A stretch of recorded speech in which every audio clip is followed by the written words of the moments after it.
নমস্কার বন্ধুরা, কালকের রাতে দেখতেই পাচ্ছ ডিনারে ছিল চিকেন স্টু আর রুটি। চিকেন কষা হয়েছিল কিন্তু আমার ভালো লাগেনি বলে খাইনি।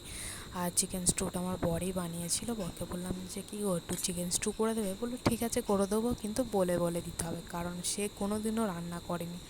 তাকে বলে বলে দিলাম, নিজে হাতে সবজি কুটেছে, চিকেনটাও ধুয়ে নিজেই রান্না করেছে, খুব সুন্দর চিকেন স্টু করেছে। আমার বর এমনিতে বিরিয়ানি বলো অন্যান্য রান্না খুব ভালো করে, সুস্বাদু।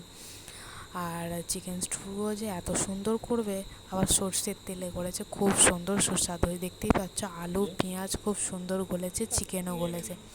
রুটির সাথে তো আমার খুব ভালো লেগেছে। আর যেটুকু বেঁচেছিল কী করব, মুড়ি, আমার মুড়ি দিয়ে ভালো লাগে, তাই মুড়ি দিয়েই খেয়েছি। যদি তোমাদের এই থালিটা ভালো লেগে থাকে অবশ্যই লাইক শেয়ার কমেন্ট করতে ভুলো না। বরকে বলেছি যে আর একদিন এরকম বানিয়ে দেবে, বর বললো ঠিক আছে বানিয়ে দেবো। টাটা।